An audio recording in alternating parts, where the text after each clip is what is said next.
वालेकुम, my self हाफिज सऊद सईद। आज की इस वीडियो में हम कवर करेंगे बेसिक टैक्स पॉइंट, यानी क्योंकि हम वेट जो फाइल कर रहे होते हैं टैक्स अथॉरिटीज़ के साथ, चाहे वो यूके की टैक्स अथॉरिटीज़ हो, यूएसए की हो यानी आईआरएस हो, एटी हो ऑस्ट्रेलियन टैक्सेशन ऑफिस हो, जेड का सऊदी अरेबिया की हो, या फिर इमारा टैक्स यूएई की हो, या फिर एफबीआर पाकिस्तान की। ठीक है। किसी भी टैक्स अथॉरिटी के साथ जब हम फाइलिंग करते हैं तो हमारी जो वेट, यानी कि जिसको हम यूएसए की बात करें तो सेल टैक्स कहा जाता है, इस तरह जीएसटी पाकिस्तान में, और इसी तरह वेट यूएई के एसए के अंदर इस नेम से देखा जाता है। जब हम इसकी फाइलिंग कर रहे होते हैं तो फाइलिंग करते वक्त हम अपनी जो रिटर्न होता है, mostly in most of the cases हम क्वार्टरली ही फाइल कर रहे होते हैं। देयर सम सिचुएशंस जब हम मंथली फाइल कर रहे होते हैं, यानी जब वो एक लिमिट है उससे अगर हमारी सेल एक्सीड कर जाती है तो फिर तो हम मंथली करते हैं। जैसे कि हम यूके की बात करें तो आपकी जो एनुअल एग्रीगेटेड जो टैक्स की अमाउंट है, जो वेट की अमाउंट है, एक तो टैक्स कॉर्पोरेट टैक्स है, हम उसकी बात नहीं कर रहे हैं। वेट की जो कि आप गवर्नमेंट को, जो कि आपने अपनी सेल पे करना होता है, जो कस्टमर से आपने एंड यूजर से चार्ज कर कस्टमर गवर्नमेंट को पे करना होता है, उसकी जो एग्रीगेटेड अमाउंट है वो अगर एक्सीड कर जाती है 2.3 मिलियन से, यानी 2.3 मिलियन जैसे एक्सीड कर जाती है तो इट्स मैंडेटरी कि आपने अपनी रिटर्न जो है मंथली करनी है। अदरवाइज आपकी क्वार्टरली ही आप अपनी रिटर्न को फाइल कर रहे होते हैं। जबकि हम अगर केएसए की बात करें तो अगर आपकी एनुअल जो टर्नओवर है वो 40 मिलियन से एक्सीड कर जाता है तो भी आपके लिए मैंडेटरी है कि आप अपनी वेट रिटर्न की जो फाइलिंग है वो मंथली करेंगे। यूके में आपकी aggregated total amount of VAT देखी जाती है, जबकि केएसए के अंदर यानी सऊदी अरेबिया के अंदर आपकी टोटल टर्नओवर जो कि एज पर सऊदी रियाल अगर 40 मिलियन से एक्सीड कर जाता है तो इट्स मैंडेटरी कि आपने मंथली अपनी पेमेंट्स गवर्नमेंट के साथ अपनी फाइलिंग करनी है, यानी जो भी आपका सेल का रिकॉर्ड है उसको सबमिट करवाना है और फिर उसके बाद उसकी पेमेंट्स कर देनी है, जो भी आपकी टैक्स की अमाउंट होगी। सम टाइम आपका रिसीवेबल बनता है, सम टाइम आपका पेबल बनता है। इन केस अगर आपकी सेल्स ज़्यादा हो, परचेजेस कम हो तो आपकी लाइबिलिटी बन जाती है। इसी तरह सम टाइम आपकी सेल कम हो और परचेजेस ज़्यादा हो तो आपकी रिसीवेबल बन जाता है। और इसी तरह अगर आप एग्जाम्स ग्रुप में बिजनेस कर रहे हैं, आप एजुकेशन वगैरह प्रोवाइड कर रहे हैं, ठीक है, चिल्ड्रंस क्लॉथ वगैरह में डील कर रहे हैं यूके के अंदर, तो वो आपकी एग्जाम्ड कैटेगरी में आता है। और उसको बनाने के लिए जो आपको बाकी कमोडिटीज़ चाहिए होती हैं वो स्टैंडर्ड रेटेड में आती हैं, तो आप परचेजेस सम टाइम आपकी सेल्स ज़्यादा ज़रूर होती हैं लेकिन फिर भी आपका रिसीवेबल बनता है क्योंकि आप एग्जाम गुड के अंदर डील कर रहे होते हैं। इसी तरह कुछ और चीज़ें जो इससे पहले लेक्चर्स में हमने कवर की थी कि अगर यूके के अंदर आप हैं तो आपकी जो एनुअल टर्नओवर है, 12 मंथ का एग्रीगेटेड टर्नओवर अगर 90,000 पाउंड से एक्सीड कर जाता है या 90,000 पाउंड्स हो जाता है 12 मंथ का, तो आपके लिए मैंडेटरी है कि आप अपने आप को रजिस्टर्ड करवाएंगे। इसी तरह अगर हम केएसए की बात करें तो केएसए के अंदर आपके पास 375,000 रियाल, ठीक है, 375,000 रियाल से अगर आपकी जो सेल है इसको टच कर जाती है, इसे एक्सीड कर जाती है, तो इट्स मैंडेटरी कि आप अपने आप को जेडका के साथ रजिस्टर करवाएं और अपना वेट जो है, वैल्यू एडेड टैक्स, ये क्वार्टरली आप सबमिट करवाएंगे। अगर ये मंथली तब होगा जब वो ऑलरेडी हमने डिस्कस कर लिया है कि मंथली आपने कब इसको जेडका के सबमिट करवाना है। इसी तरह अगर हम यूके के अंदर स्टैंडर्ड रेट जो कि वेट के अमाउंट की बात करें, परसेंटेज की बात करें, तो वो हमारे पास 20% है। और केस ए के अंदर हमारे पास 15% है जो कि हम चार्ज कर रहे होते हैं। रिड्यूस रेट की बात करें तो रिड्यूस रेट दोनों जगह कॉमन ही है, 5% है, 5%। और इसी तरह एग्जाम गुड्स भी होती हैं केस ए के अंदर भी और यूके के अंदर। बहरहाल हमारा जो मेन एजेंडा है, वापस आते हैं, कुछ रिवीजन थी, चलो जो इस आज से पहले लेक्चर्स के अंदर हमने कवर की, पढ़ा या फिर स्टडी किया, उसको कुछ रिवाइज कर लिया, उसके मेन मेन पॉइंट्स हमने रिवाइज कर लिए। और अब देखते हैं बेसिक टेक्स पॉइंट क्या होता है। अच्छा, आपने ना हर क्वार्टर में जो सेल होती है उस सेल को पे जो भी आपका वेट होता है ना वो गवर्नमेंट को पे करना होता है। अब क्वार्टर इन 1 ईयर 4 क्वार्टर होते हैं, जनवरी टू मार्च, एंड मार्च बाद अप्रैल मई जून, फिर जून बाद जुलाई अगस्त सितंबर, और फिर अक्टूबर नवंबर दिसंबर, इस तरह के पास 4 क्वार्टर बनते हैं। और हर क्वार्टर की रिटर्न आपको फाइल करनी होती है यूके के अंदर एचएमआरसी को। अब एक सिनेरियो आपके सामने रखता हूँ, और उस सिनेरियो में फिर आपने मुझे थोड़ा सोचना है, बताना है कि इसका जो टैक्स है Q1 के अंदर आएगा या Q2 के अंदर आएगा। ऐसा ना कि आपको कस्टमर ने ऑर्डर प्लेस किया उसने 25 मार्च को, ठीक है। 25 मार्च को आपके पास ऑर्डर आया, और उस ऑर्डर के अगेंस्ट आपने गुड डिलीवर कर दी 28 मार्च को। 25 मार्च को ऑर्डर आया, 28 मार्च को गुड डिलीवर कर दी। जैसे गुड डिलीवर हुई तो ओके, आपकी जो रिस्पॉन्सिबिलिटी कंप्लीट होगी। अब आपने जो इनवाइस इशू की ना, नेक्स्ट क्वार्टर में जाकर जनवरी फरवरी मार्च कंप्लीट हो गया। अब आप अप्रैल में गए और अप्रैल के 15 को जा करके आपने इनवाइस इशू कर दी कस्टमर को, और कस्टमर ने 18 अप्रैल की उसकी कॉस्ट की पेमेंट्स कर दी। अब यहाँ पर आपके पास 4 डिफरेंट डेट्स हैं: 25 मार्च, 28 मार्च, 15 अप्रैल, 18 अप्रैल। अब आपने अगर अपने रिकॉर्ड में अकॉर्डिंग टू टैक्स पॉइंट किसी एक डेट को मेंशन करना है, तो वो कौन सी वाली डेट होगी जिसको आपने मेंशन करना है, और वेदर आपको इस ट्रांजेक्शन्स का वेट जो है Q1 में फाइल करना है या Q2 में। तो अभी एक कन्फ्यूजन है। इसी को देखते हुए ज़रा इसी को सामने रखते हुए हमारा जो आज का टॉपिक है, ये आपको इसको स्टडी करने के बाद, इसको सुनने के बाद आपको ये क्लियर हो जाएगा कि इन 4 डिफरेंट डेट में से आपने अपनी जो ट्रांजैक्शन है उसको अकॉर्डिंग टू जेड का या अकॉर्डिंग टू HMRC कहाँ पे किस पीरियड में क्लासीफाई करना है। जैसे कि अच्छा, जब ये हम बेसिक टेक्स्ट पॉइंट की बात करते हैं तो इसमें दो इंपॉर्टेंट चीज़ें हैं फर्दर जो आपने नोट करनी है। पहली है BTP और दूसरी है ATP, ठीक है। BTP क्या होती है? BTP क्या होता है, ज़रा इसको समझिएगा। BTP मतलब वो टाइम जिस टाइम पे गुड्स आप कस्टमर को ट्रांसफर कर दें। जैसे कि मैंने कहा था कि 25 मार्च को ऑर्डर आया, 28 को आपने गुड डिलीवर कर दी। तो इसका मतलब ये कि जब 28 को डिलीवर की तो ये आपका ब्यूटी पॉइंट है, जिस दिन आपकी जो रिस्पॉन्सिबिलिटी है ना वो कंप्लीट हो गई। इसी तरह ये तो था रिटेल बिजनेस या मैन्युफैक्चरिंग बिजनेस। इसके अपोजिट हमारे पास सर्विसेज बिजनेस आता है। सर्विसेज बिजनेस मतलब जिस दिन वो सर्विस कंप्लीट हो गई, आप कहीं से ट्यूशन ले रहे हैं तो वो ट्यूशन के जो सब्जेक्ट्स आप पढ़ रहे थे वो क्या हो गया, कंप्लीट हो गया। इसी तरह लॉयर से कुछ आप सर्विसेज ले रहे थे, तो वो सर्विस जो है जिस टाइम पे जिस दिन जाकर कंप्लीट होगी वो आपका बेसिक टैक्स पॉइंट हो जाएगा। तो यहाँ तक आपको क्लियर हो गया कि बेसिक टैक्स पॉइंट क्या होता है। जैसे यहाँ पे एग्जाम्पल देख लें, इससे मजीद क्लियर हो जाएगा। ऑर्डर जो है 14 अगस्त को रिसीव हुआ, और फिर उस ऑर्डर के अगेंस्ट जो गुड्स आपने डिलीवर की वो 18 अगस्त को की। और इसी तरह फिर आपने इनवाइस कस्टमर को भेजी 14 सितंबर को, और पेमेंट कस्टमर ने कर दी आपको 15 सितंबर, 14 सितंबर और 15 सितंबर। अब इन 4 डिफरेंट डेट्स में से आपका जो tax point, basic tax point है ना, वो है 18 अगस्त, जिस दिन गुड्स डिलीवर कर दी, यानी जिस दिन मेरी जो रिस्पॉन्सिबिलिटी वो कंप्लीट हो गई, ठीक है। तो यहाँ तक आपको क्लियर हो गया बेसिक टेक्स्ट पॉइंट क्या होता है। अब आगे चलते हैं एक्चुअल टेक्स्ट पॉइंट की तरफ। एक्चुअल टेक्स्ट पॉइंट होता क्या है, ठीक हो गया। लिखा हुआ है जिस दिन आपने गुड्स डिलीवर की उसी दिन या उससे पहले क्या आपने इनवॉइस इशू की, और या फिर आपने पेमेंट रिसीव की, यानी दोनों में से कोई एक पॉइंट मीट होना चाहिए, ठीक है। अगर यहाँ पे लिखा होता ना कि टैक्स इनवॉइस इशू की ओ एंड पेमेंट, इस मतलब ये कि दोनों पॉइंट्स मैंडेटरी हैं। जबकि यहाँ पे और लिखा हुआ है कि कोई एक पॉइंट मीट कर जाए, जिस दिन आपने गुड्स डिलीवर की, जिस दिन बेसिक टैक्स पॉइंट था आपका, उससे पहले आपने अगर इनवॉइस इशू कर दी या फिर आपको पेमेंट रिसीव हो गई, तो वो आपका एक्चुअल टैक्स पॉइंट बन जाएगा। अब उससे पहले पेमेंट रिसीव हुई है या नहीं हुई, या तो हो सकता है हो गई हो या फिर नहीं हो सकता, ठीक है। अब अगर उससे पहले पेमेंट रिसीव हो गई, यानी यस उससे पहले आपको पेमेंट रिसीव हो गई, तो अगर उससे पहले पेमेंट रिसीव हो गई तो जिस दिन पेमेंट रिसीव होगी वही आपका एक्चुअल टैक्स पॉइंट बन जाएगा। एग्जाम्पल आपको समझ आ जाएगी। आप Q2 के अंदर आते हैं, और Q2 के 12 अप्रैल को आप एक गुड डिलीवर कर देते हैं कस्टमर्स को। तो अब आपका as per our VAT, as per this this scenario, and जो हम अभी तक हमने पढ़ा है, इस कंसेप्ट को सामने रखते हुए हमारा जो BTP है ना, बेसिक टैक्स पॉइंट, वो 12 अप्रैल, ठीक हो गया। अब क्या हमने जो गवर्नमेंट को वेट पे करना है एज पर 12 अप्रैल की ट्रांजेक्शन्स की सामने रखते हुए करना है, या फिर कोई और डेट हो सकती है, यानी सेकंड क्वार्टर के अलावा कोई और डेट हो सकती है।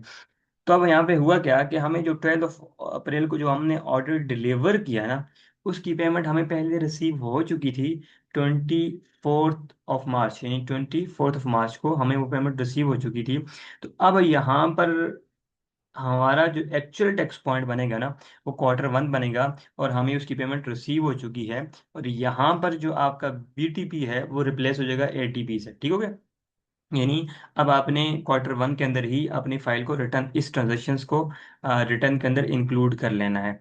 इफ अगर उससे पहले इनवाइस इशू कर दी हो या पेमेंट रिसीव हो चुकी हो, क्लियर। अच्छा, या फिर आप ना तो इनवाइस इशू की उससे पहले, ना ही आपको पेमेंट रिसीव हुई, तो फिर क्या हो सकता है, क्या उसके बाद, क्या उसके बाद विद इन 14 डेज, क्या विद इन 14 डेज आपने इनवाइस इशू की है या फिर आपको पेमेंट रिसीव हुई है। जैसे कि मैं एग्जांपल दूं कि आपने 28 मार्च को गुड डिलीवर की, ठीक हो गया। अब 28 मार्च को गुड डिलीवर की, तो आपको जो पेमेंट रिसीव हो रही है वो 10 अप्रैल को हो रही है। तो यानी विद इन 14 डेज हो आपको पेमेंट हो रही है, रिसीव हो रही है। तो अब इस केस में भी आपका जो बेसिक टैक्स पॉइंट है ना, वो एक्चुअल, वो रिप्लेस हो जाएगा विद एक्चुअल टैक्स पॉइंट। यानी अब आप कंसिडर करेंगे 10 अप्रैल ही आपका एक्चुअल ट्रांजेक्शन का दिन है, ठीक हो गया, as per as per HMRC और as per your tax authorities.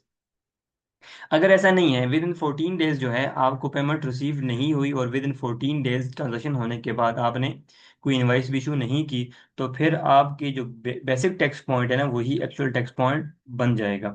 अब थोड़ा आराम से दोबारा से इसको क्लियर करते हैं, ताकि आपका ये जो इंतहाई बारीक से कंसेप्ट है आपको क्लियर हो जाए, ठीक है। हमारे पास जो है ना 4 डिफरेंट डेट्स आ रही होती हैं, उनमें भी सम टाइम इससे कम भी आ रही होती हैं। जैसे यहाँ पर अगर देखें तो ऑर्डर डिलीवर, ऑर्डर कब रिसीव हुआ, 14 अगस्त को। डिस्पैच हुई 18 अगस्त को। पेमेंट रिसीव, इनवाइस इशू की तो आपकी 14 सितंबर को, और आपकी उसकी पेमेंट, इनवाइस इशू की 14 सितंबर को, और पेमेंट रिसीव हुई 15 सितंबर को। तो बेसिक टैक्स पॉइंट जिस दिन गुड्स आपने डिलीवर कर दी वो होगी, ठीक हो गया।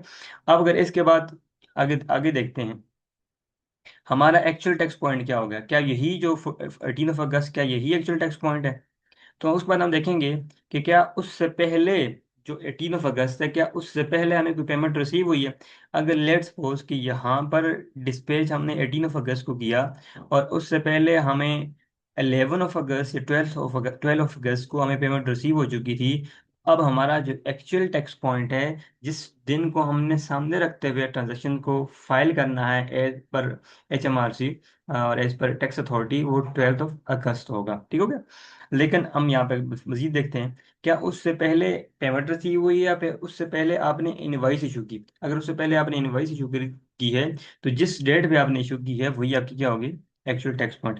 अगर आपने इशू नहीं किया, उससे पहले आपने इनवाइस इशू नहीं की और ना ही आपको पेमेंट रिसीव हुई, तो क्या उसके बाद विद इन 14 डेज आपने इनवाइस इशू की है या फिर आपको पेमेंट रिसीव हुई है। तो अगर विद इन 14 डेज आपने इनवाइस इशू की है, तो जिस दिन आपने इनवाइस इशू की है वो दिन आपका एक्चुअल टैक्स पॉइंट बन जाएगा, ठीक है।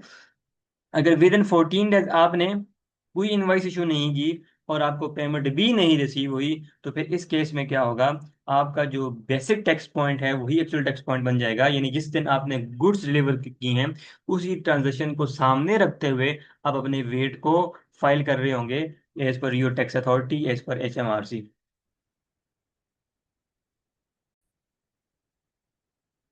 अच्छा, ये तो था जनरल रूल। कुछ स्पेशल रूल्स भी होते हैं, जैसे कि एक कस्टमर था, वो आपके पास आया, और वो उससे पहले 3 to 4 डिफरेंट सप्लायर के पास जा चुका था, और उनसे वो गुड्स जो आप सेल करते हैं वो ले चुका था और उसको यूज़ कर चुका। और वो गुड्स उसकी एक्सपेक्टेशन या वो जिस तरह की वो गुड्स चाहता था उस तरह की नहीं थी। तो वो उसका जो कॉन्फिडेंस था रिगार्डिंग दिस कमोडिटी, वो उस तरह से नहीं था। अब आपके पास आया तो वो इंतहाई कंफ्यूज, आपने उसको गुड डिलीवर की, उसको गुड्स ट्रांसफर की, और कहा कि आप पहले इसको यूज कर लें, इसको देख लें, अगर आप सेटिस्फाई हो तो ठीक है, वेल एंड गुड, नहीं हो तो क्या करना है, आप हमें वो चीज़ वापस कर लें। अब as per I F R S 15 भी कहता है कि अगर आपको रिस्क हो कि आपकी जो गुड्स हैं, जो सेल आपने की हैं, वो वापस आ जाएंगी, तो आप सेल रिकॉर्ड ना करें। और अगर हम वापस आए tax thought as per HMRC, तो HMRC भी कहता है कि अगर ऐसी गुड्स जहाँ पे डाउट हो कि वो कस्टमर आपको रिटर्न करेगा, तो आप उसको अपने वेट में इंक्लूड ना करें। लेकिन आपने एक एट द एंड कहीं ना कहीं जाकर उसका वेट जरूर फाइल करना होता है, जरूर एट द एंड कहीं ना कहीं जाकर उसका वेट जरूर पे करना होता है। अब वो अर्लियर ऑफ देखेंगे नहीं, दो डेट्स में से जो भी डेट पहले आ जाए उस डेट को आप कंसिडर करेंगे, वो आपका एक्चुअल टैक्स पॉइंट होगा। यानी जिस दिन आपको आपने कस्टमर को गुड्स डिलीवर की 1 जनवरी 2026 को, और मार्च में जाकर के कस्टमर ने कहा जी जो गुड्स आपने मुझे डिलीवर की थी वो इंतहाई मतलब इम्पोर्टेड क्वालिटी और वेल आर्म सर्टिफाइड, तो कस्टमर ने अडॉप्ट कर ली। तो अभी यह डेट आ गई मार्च के अंदर, तो आपकी जो मार्च है वही एक्चुअल टैक्स पॉइंट बन जाएगा। अगर ऐसा नहीं है, कस्टमर ने कोई रिस्पॉन्स नहीं दिया और ये टाइम गुजरता गया और 12 मंथ कंप्लीट हो गए, तो 12 मंथ कंप्लीट होते ही, जैसे 12 मंथ कंप्लीट होंगे तो वो 12 मंथ की कंप्लीशन के साथ ही आपका एक्चुअल टैक्स पॉइंट पॉइंट आ जाएगा, और आप इस सेल के अगेंस्ट अपना वेट क्या करेंगे, पे करेंगे एस टू HMRC। क्लियर हो गया? यानी आप, ये कुछ स्पेशल रूल्स हैं जो कि आपको कीप इन माइंड रखने हैं जब भी आप वेट फाइल कर रहे होंगे। इसी तरह समटाइम क्या होता है कि हम कंटिन्यूअसली सप्लाई कर रहे होते हैं कस्टमर्स को, ठीक है। अब एक तो ये है ना कि हम कस्टमर्स को एक डेट पे एक जो गुड्स डिमांड कर रहे हैं, हम क्या कर रहे हैं, डिलीवर कर रहे हैं। हमारी जो रिस्पॉन्सिबिलिटी वो कंप्लीट हो गई, अब हमारी सेल कंप्लीट, अब हमने रिकॉर्ड कर लेनी है, ठीक है, और रिस्क भी कोई नहीं है। समटाइम अब इसके ऑपोजिट क्या है कि हम कंटिन्यूसली क्या कर रहे हैं, कस्टमर को क्या कर रहे हैं, सर्विसेज दे रहे हैं। तो अब यहाँ पे तो सर्विस एंड होनी ही नहीं है। सर्विस जब एंड नहीं होनी तो फिर उसका BTP कौन सा बनेगा, बेसिक टेक्स पॉइंट कौन सा बनेगा, जबकि अब तक हमने पढ़ा है कि वो दिन जिस दिन सर्विसेज कंप्लीट हो चुकी हो, यानी आपकी जो जो ट्यूशन या कोचिंग आप ले रहे हैं, जिस दिन वो कंप्लीट हो चुकी है, कंप्लीट हो जाए तो वही आपका बेसिक टेक्स पॉइंट बन जाता है। जबकि इस केस में हम कंटिन्यू सर्विस दे रहे हैं through out the year, next year, so on, हम देते आ रहे हैं। जिस तरह आप इलेक्ट्रिसिटी की बात कर लें, गैस बिल की बात कर लें, इंटरनेट की बात कर लें, तो ये जो सर्विसेज है कंसेक्यूटिव चलती रहती है। अब इस केस में हमारा बेसिक टैक्स पॉइंट कौन सा बनेगा या एक्चुअल टैक्स पॉइंट कौन सा बनेगा? तो इस केस में हम देखते हैं अर्लियर ऑफ किस चीज को, the tax invoice being issue, ठीक है, या पेमेंट रिसीव, जिस दिन हमें पेमेंट रिसीव होगी, या फिर जिस दिन हमें इनवाइस इशू, जिस दिन हमने इनवाइस इशू की होगी, तो वही हमारा basic tax point and actual tax point बन जाएगा, जो भी इन दोनों में से पहले आ जाए। अब आपके माइंड में क्वेश्चन आएगा कि हम एक लम सम अमाउंट ले लें फॉर कंप्लीट ईयर एक कस्टमर से, तो उस केस में क्या हमें ऑन 1 जनवरी तमाम तर वेट फाइल करना पड़ेगा उस इनवाइस के अगेंस्ट, उस अमाउंट के अगेंस्ट? ऐसा नहीं है। फिर आप प्रोपोर्शनल मेथड से, एज पर योर सर्विसेज, आप उसको क्या करेंगे, मंथली एंड जो आपके क्वार्टर में जितनी अमाउंट आ रही होगी आप उसको उसके अगेंस्ट अपना फाइल, रिटर्न फाइल कर रहे होंगे टू HMRC। और जिस भी टैक्स अथॉरिटी से आप डील कर रहे हैं, अगर जेडका से डील कर रहे हैं तो आप जेडका को फाइल कर रहे होंगे, और अगर HMRC से, अच्छा ये कुछ पॉइंट ऐसे हैं जो मोस्टली कॉमन हैं, ठीक है। अब जिस तरह हम स्टैंडर्ड रेट की बात करें तो वो डिफरेंट है, ठीक है। जेडका के पास 15% जेडका की रूल के अकॉर्डिंगली 15% है, और HMRC अगेंस्ट 20% है। इसी तरह हमारे पास कुछ गिफ्ट्स हैं, जबकि आपकी HMRC है वो 40 पाउंड्स तक जो गिफ्ट है वो अलाउ करती है कि आप फ्रीली अपने कस्टमर्स को, अपने एम्प्लॉइज को दे सकते हैं, ठीक है। तो ये कुछ रूल्स डिफरेंट हो सकते हैं, लेकिन बहुत सारी चीज़ें ऐसी जो कॉमन है, ठीक है।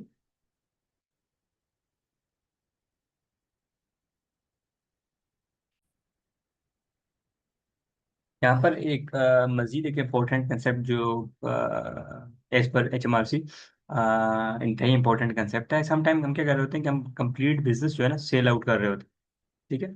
एक बिजनेस, एस्टेब्लिश बिजनेस है, उसको सेल आउट कर रहे होते हैं। अब उसमें डिफरेंट एसेट्स भी हैं, गुड्स भी हैं, तो हम बिजनेस सेल कर रहे हैं, तो क्या हमें उस सेल पे भी, और जितनी भी कमोडिटीज हैं या जितनी भी गुड्स हैं, जितनी भी एसेट्स पड़े हुए हैं, तो हम उसके अगेंस्ट प्राइस तो चार्ज करेंगे, क्या हम उसके अगेंस्ट भी वेट पे करेंगे? तो यहाँ पे दो कॉन्सिक्वेंसेज या दो डिफरेंट सिचुएशंस आती हैं। अगर तो आप नॉर्मल सेल कर रहे हैं, यानी उसके बाद उस बिजनेस ने वाइंड अप हो जाना है, आपने एक एसेट्स डिफरेंट पीपल्स में, डिफरेंट पीपल को सेल, डिफरेंट आपने उसको कस्टमर को सेल कर दी, उसकी बाकी कमोडिटी जो रिमेनिंग कमोडिटी थी तो डिफरेंट पर्सन को सेल कर दी, सो ऑन, इस तरह आपने डिफरेंट जो बायर थे, आपने उन अपने तमाम तरह बिजनेस को इस तरह डिस्ट्रीब्यूट करके जो जो जिन जिन जिन जिन लोगों को जो जो चीज़ चाहिए थी आपने उस तरह सेल कर दी। तो इस केस में तो आप अपना वेट हर एसेट के अगेंस्ट, हर गुड के अगेंस्ट अपना जो वेट होगा, क्योंकि आप सेल कर रहे हैं तो आप फाइल करेंगे। जबकि ऑपोजिट केस में क्या होगा, अगर आप इसी तरह गोइंग कंसर्न यानी चलता हुआ बिजनेस आगे किसी को सेल कर रहे हैं, तो इस केस में क्या होगा, ठीक है।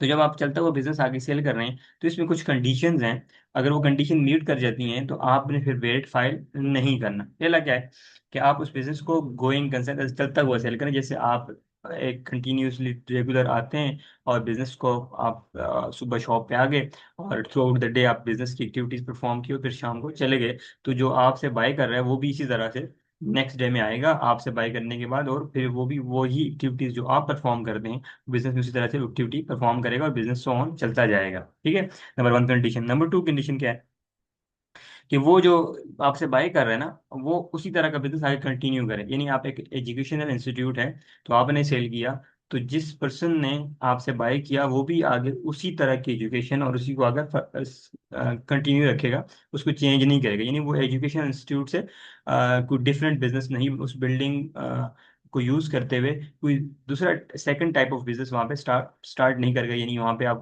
कमोडिटीज ले आए और उसको वेयर हाउस बना दे XYZ, यानी वो सेम बिजनेस ही आगे कंटिन्यू करेगा। ठीक हो गया। और तीसरी चीज, वो जिस पर्सन ने वो बिजनेस बाई किया हो वो फौरन से अपने आप को टैक्स अथॉरिटी के साथ रजिस्टर्ड करवा दे। अगर ये तीनों तीनों कंडीशन मीट कर जाती हैं तो जो सेलर होता है फिर उसको किसी किस्म का वेट जो है फाइल नहीं करना पड़ता, यानी सबमिट नहीं करना पड़ता। इस केस में तो आमतौर जो, अच्छा जब सबमिट नहीं करना पड़ता जब अपनी सेल के ऊपर, तो इसी तरह वो अपनी जितनी परचेजेस कर चुका होगा उसको क्लेम भी नहीं मिलेगा। ठीक हो गया। लेकिन इसके कॉन्सिक्वेंसेज क्या है कि ये जो सेल हुई है इस केस में, अब इसकी जो फ्यूचर के अंदर जो भी सेल होगी या जो भी टैक्स की लाइबिलिटी होगी, वेट की लाइबिलिटी होगी, इस पर्सन ने इस बिजनेस को बाय किया है, ही इज लाइबल टू पे दिस वेट अमाउंट, जो भी लाइबिलिटी वहां पे प्रेजेंट होगी। ठीक है। इसी तरह कोई क्लेम है टैक्स अथॉरिटी से, कोई रिलीफ मिलना मिलना है तो वो वही क्लेम करेगा। ठीक है।